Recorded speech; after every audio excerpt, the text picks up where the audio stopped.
ਵਾਹਿਗੁਰੂ ਜੀ ਕਾ ਖਾਲਸਾ ਵਾਹਿਗੁਰੂ ਜੀ ਕੀ ਫਤਿਹ।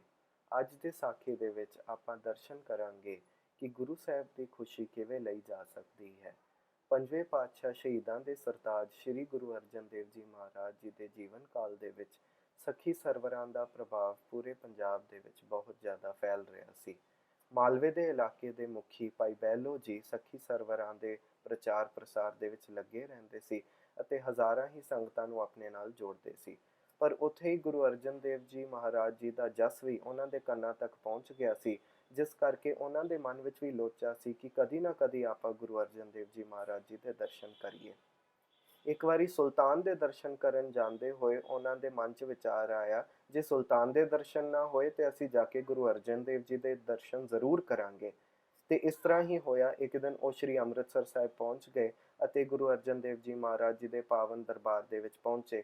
ਉੱਥੇ ਸਤਿਗੁਰਾਂ ਦੇ ਦਰਸ਼ਨ ਕਰਕੇ ਉਹ ਮੰਤਰ ਮੁਕਤ ਹੋ ਗਏ, ਉੱਥੇ ਹੀ ਰਹਿ ਗਏ ਅਤੇ ਸ਼੍ਰੀ ਗੁਰੂ ਅਰਜਨ ਦੇਵ ਜੀ ਮਹਾਰਾਜ ਜੀ ਦੇ ਚਰਨ ਸ਼ਰਨ 'ਚ ਰਹਿ ਕੇ ਉਹਨਾਂ ਨੇ ਸੇਵਾ ਕੀਤੀ, ਨਾਮ ਬਾਣੀ ਪੜ੍ਹਨਾ ਸ਼ੁਰੂ ਕੀਤਾ ਅਤੇ ਸੰਗਤਾਂ ਦਾ ਸੇਵਾ ਕਰਨ ਲੱਗੇ।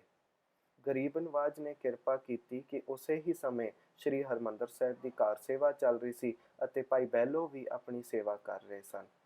ਤੇ ਨਾਲ ਦੇ ਨਾਲ ਹੀ ਇੱਕ ਦਿਨ ਰਾਜ ਮਿਸਤਰੀ ਆ ਗਏ ਅਤੇ ਗੁਰੂ ਅਰਜਨ ਦੇਵ ਜੀ ਮਹਾਰਾਜ ਜੀ ਨੂੰ ਕਹਿਣ ਲੱਗੇ, ਗਰੀਬ ਨਵਾਜ, ਜੇ ਪਰਿਕਰਮਾ ਦੇ ਅਸੀਂ ਇੱਟਾਂ ਲਾਣੀਆਂ ਨੇ ਤੇ ਉਹ ਸੁਰਖ ਲਾਲ ਪੱਕੀਆਂ ਹੋਣੀਆਂ ਚਾਹੀਦੀਆਂ ਨੇ।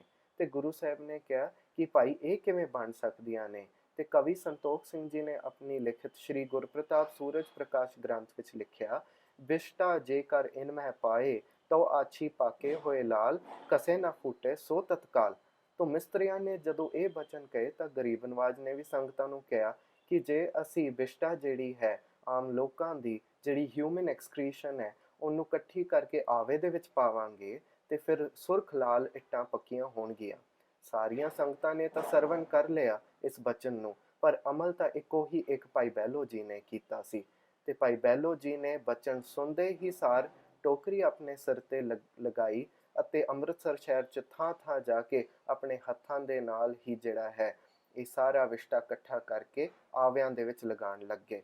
ਜਦੋਂ ਇਸ ਇੱਟਾਂ ਪੱਕ ਗਈਆਂ ਤੇ ਗੁਰੂ ਸਾਹਿਬ ਨੇ ਦੇਖਿਆ ਕਿ ਇਹ ਤਾਂ ਲਾਲ ਸੁਰਖ ਇੱਟਾਂ ਨੇ, ਇਹ ਕਿਸ ਤਰ੍ਹਾਂ ਹੋ ਗਈਆਂ। ਤੇ ਗਿਆਨੀ ਗਿਆਨ ਸਿੰਘ ਜੀ ਆਪਣੇ ਪੁਸਤਕ ਵਿੱਚ ਲਿਖਦੇ ਹਨ ਕਿ ਕਰੀ ਟਹਿਲ ਅਤ ਅੰਮ੍ਰਿਤਸਰ ਕੀ ਆਵਾ ਤਾਹੇ ਪਕਾਇਓ, ਨਿਸ ਦਿਨ ਕੂੜਾ ਗੋਬਰ ਮੈਲਾ ਪਿੰਡਨ ਤੇ ਦੋਵਾਇਓ, ਰੁੱਖਾ ਸੁੱਖਾ ਅੱਠੀ ਪੈਰੀ ਮਿਲੇ ਜਹਾਂ ਤੈ ਖੈ ਹੈ, ਸਿਰ ਤੇ ਨਾਹੀ ਟੋਕਰੀ ਇਨੋ ਲਾਹੇ ਨਾਮ ਜਪੈ ਹੈ। ਕਿ ਕਿਸ ਤਰ੍ਹਾਂ ਭਾਈ ਬਹਿਲੋ ਜੀ ਨੇ ਸਿੱਧੇ ਹੀ ਸਿਰ ਤੇ ਟੋਕਰੀ ਲਾਈ, ਸਾਰੇ ਅੰਮ੍ਰਿਤਸਰ ਸ਼ਹਿਰ ਦਾ ਜਿਹੜਾ ਵਿਸ਼ਟਾ ਹੈ ਉਹ ਇਕੱਠਾ ਕੀਤਾ ਅਤੇ ਜਾ ਕੇ ਆਵਿਆਂ ਦੇ ਵਿੱਚ ਪਾਇਆ। ਇਸ ਦੇ ਨਾਲ ਹੀ ਰੁੱਖੀ ਸੁੱਖੀ ਪ੍ਰਸ਼ਾਦਾ ਛਕ ਕੇ ਸਤਿਗੁਰਾਂ ਦਾ ਸ਼ੁਕਰਾਨਾ ਮੰਨ ਕੇ ਉਹਨਾਂ ਨੇ ਨਾਮ ਜਪ ਜਪ ਕੇ ਸੇਵਾ ਕਮਾਈ। ਤੇ ਜਦੋਂ ਗੁਰੂ ਸਾਹਿਬ ਨੇ ਪੁੱਛਿਆ ਇਹ ਲਾਲ ਸੁਰਖ ਇੱਟਾਂ ਦੀ ਸੇਵਾ ਇਹ ਕਿਸ ਤਰ੍ਹਾਂ ਹੋ ਗਈ ਕਿ ਇੰਨੇ ਚੰਗੇ ਇੱਟ ਬਣ ਗਏ, ਤਾਂ ਸਾਰੀਆਂ ਸੰਗਤਾਂ ਨੇ ਕਿਹਾ ਕਿ ਸਤਿਗੁਰ ਜੀ ਭਾਈ ਬਹਿਲੋ ਦੀ ਸੇਵਾ ਧੰਨ ਹੈ। ਸੇਵਾ ਕਰਤ ਹੋਏ ਨੈ ਕਾਮੀ ਤਿਸ ਕੋ ਹੋਤ ਪ੍ਰਾਪਤ ਸੁਆਮੀ, ਸਤਿਗੁਰ ਕੀ ਸੇਵਾ ਗਾਖੜੀ ਸਿਰ ਦੀਜੈ ਆਪ ਗਵਾਏ।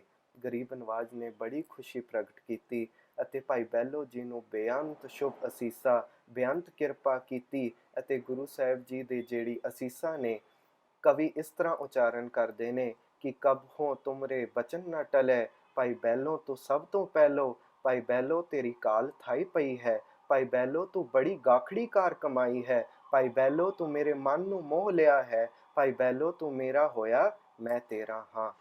ਪੰਜਵੇਂ ਪਾਤਸ਼ਾਹ ਜੀ ਨੇ ਬੇਅੰਤ ਅਸੀਸਾਂ ਦਿੱਤੀਆਂ। ਭਾਈ ਬਹਿਲੋ ਜੀ ਜਿਹੜੀਆਂ ਸੇਵਾ ਕਮਾ ਰਹੇ ਸਨ, ਇਸ ਵਿੱਚੋਂ ਸਾਨੂੰ ਸਿੱਖਣ ਦੀ ਕੀ ਜਾਚਨਾ ਮਿਲਦੀ ਹੈ ਕਿ ਕਿਸ ਤਰ੍ਹਾਂ ਭਾਈ ਬਹਿਲੋ ਜੀ ਨੇ ਪਹਿਲੇ ਤਾਂ ਨਿਮਰਤਾ ਕਮਾਈ। ਜਦੋਂ ਸਤਿਗੁਰਾਂ ਦੇ ਦਰਸ਼ਨ ਕੀਤੇ ਮਨ ਨਿਰਮਲ ਠੰਡਾ ਹੋਇਆ ਅਤੇ ਉਹਨਾਂ ਦਾ ਮਨ ਜਿਹੜਾ ਹੈ ਸਤਿਗੁਰਾਂ ਦੇ ਵਿੱਚ ਹੀ ਸਮਾ ਗਿਆ, ਜਿਸ ਕਰਕੇ ਉਹਨਾਂ ਨੇ ਸਾਰੀਆਂ ਸੰਗਤਾਂ ਦਾ ਸਤਿਕਾਰ ਕੀਤਾ। ਪਹਿਲਾ ਅੰਸ਼ ਹੈ ਨਿਮਰਤਾ ਦੀ। ਦੂਜੀ, ਜਦੋਂ ਉਹਨਾਂ ਨੇ ਸੇਵਾ ਕਮਾਣੀ ਸ਼ੁਰੂ ਕੀਤੀ ਉੱਥੇ ਨਾਮ ਵੀ ਕਮਾਉਣਾ ਸ਼ੁਰੂ ਕੀਤਾ। ਨਾਮ ਦੀ ਕਮਾਈ ਵੀ ਉਨੀ ਹੀ ਜ਼ਰੂਰੀ ਹੈ ਸਾਧ ਸੰਗਤ ਜੀ ਜਿੰਨਾ ਕਿ ਸੇਵਾ ਕਮਾਉਣ ਦਾ ਹੈ। ਤਾਂ ਉਹਨਾਂ ਨੇ ਨਾਮ ਜਪ ਜਪ ਕੇ ਸੇਵਾ ਕਰ ਕਰਕੇ ਉਹਨਾਂ ਆਵਿਆਂ ਦੇ ਵਿੱਚ ਜਿਹੜਾ ਵਿਸ਼ਟਾ ਪਾਇਆ, ਜਿਸ ਕਰਕੇ ਉਹਨਾਂ ਦੀ ਸੇਵਾ ਧੰਨ ਨਿਕਲੀ। ਕਿਸੇ ਹੋਰ ਨੇ ਇਹ ਸੇਵਾ ਨਹੀਂ ਕੀਤੀ। ਸੇਵਾ ਤਾਂ ਸਾਰੇ ਹੀ ਕਰਦੇ ਔਰ ਸਾਰੀਆਂ ਸੇਵਾਵਾਂ ਹੀ ਧੰਨ ਨੇ, ਪਰ ਇਹ ਸੇਵਾ ਕਿੰਨੀ ਮੁਸ਼ਕਿਲ ਹੈ ਜੇ ਆਪਾਂ ਸੁਣੀਏ ਜਾਂ ਆਪਾਂ ਸੋਚੀਏ ਕਿ ਆਪਾਂ ਕਿਸ ਤਰ੍ਹਾਂ ਜਾ ਕੇ ਇਹ ਸੇਵਾ ਕਮਾ ਸਕਦੇ ਹਾਂ। ਇਹ ਬਹੁਤ ਮੁਸ਼ਕਿਲ ਸੇਵਾ ਹੈ। ਸੋ ਕਵੀ ਸੰਤੋਖ ਸਿੰਘ ਜੀ ਫਿਰ ਤੋਂ ਆਪਣੇ ਉਚਾਰਨ ਕੀਤੇ ਬਚਨਾਂ 'ਚ ਕਹਿੰਦੇ, ਪਾਕੀ ਬਹੁਤ ਸੁੰਦਰ ਪਈ ਲਾਲ, ਬਹਿਲੋ ਹਰਖਿਓ ਹਿਰਦੈ ਵਿਸਾਲ। ਕਿ ਗੁਰੂ ਸਾਹਿਬ ਇੰਨੇ ਪ੍ਰਸੰਨ ਹੋਏ ਕਿ ਇਹਨਾਂ ਦੀ ਸੇਵਾ ਧੰਨ ਹੈ। ਜਦੋਂ ਭਾਈ ਬਹਿਲੋ ਜੀ ਦੀ ਇਹ ਸੇਵਾ ਹੋਈ ਤਾਂ ਗੁਰੂ ਸਾਹਿਬ ਨੇ ਕਿਹਾ ਕਿ ਭਾਈ ਬਹਿਲੋ ਤੂੰ ਸਭ ਤੋਂ ਪਹਿਲੋ, ਤੇ ਉਹਨਾਂ ਨੂੰ ਵਾਪਸ ਆਪਣੇ ਪਿੰਡ ਭੇਜ ਦਿੱਤਾ ਜਿਹੜਾ ਸੀ ਫਫੜੇ, ਤੇ ਨਾਲ ਦੇ ਨਾਲ ਉਹਨਾਂ ਦੇ ਨਾਮ ਦੇ ਨਾਲ ਭਾਈ ਲੱਗਿਆ ਸੀ। ਤੇ ਫਫੜੇ ਭਾਈ ਕੇ ਪਿੰਡ ਜਿਹੜਾ ਹੈ, ਇਹ ਗੁਰ ਇਤਿਹਾਸ ਵਿੱਚ ਤਕਰੀਬਨ 11 ਪਿੰਡ ਨੇ ਜਿਹੜੇ ਇਹਨਾਂ ਦੇ ਪਰਿਵਾਰ ਦੇ ਨਾਮ ਦੇ ਨਾਲ ਅੱਜ ਵੀ ਚੱਲ ਰਹੇ ਨੇ। ਜਿਨ੍ਹਾਂ ਨੇ ਸਤਿਗੁਰਾਂ ਦੀ ਖੁਸ਼ੀ ਲਈ, ਜਿਨ੍ਹਾਂ ਨੇ ਸਤਿਗੁਰਾਂ ਦੀ ਸੇਵਾ ਕਮਾਈ, ਉਹਨਾਂ ਨੇ ਹੀ ਅੱਜ ਨਾਮ ਕਮਾਇਆ ਹੈ ਸਾਧ ਸੰਗਤ ਜੀ। ਸੋ ਅੱਜ ਦੀ ਸਾਖੀ ਦੇ ਵਿੱਚ ਇਹ ਹੀ ਸਿੱਖਿਆ ਕਿ ਨਿਮਰਤਾ 'ਚ ਰਹਿ ਕੇ ਗੁਰੂ ਸਾਹਿਬ ਦੇ ਬਚਨਾਂ ਨੂੰ ਸਰਵਣ ਕਰਨਾ ਅਤੇ ਅਮਲ ਕਰਨਾ ਕਿੰਨੀ ਹੀ ਵਡਿਆਈ ਦੇ ਪਾਤਰ ਭਾਈ ਬਹਿਲੋ ਜੀ ਸੀਗੇ, ਅਤੇ ਅੱਗੇ ਹੀ ਉਹਨਾਂ ਦੇ ਪਰਿਵਾਰ ਵੀ ਇਸ ਤਰ੍ਹਾਂ ਹੀ ਗੁਰੂ ਘਰ ਨਾਲ ਜੁੜੇ ਰਹੇ। ਸੋ ਵਾਹਿਗੁਰੂ ਜੀ ਕਾ ਖਾਲਸਾ, ਵਾਹਿਗੁਰੂ ਜੀ ਕੀ ਫਤਿਹ।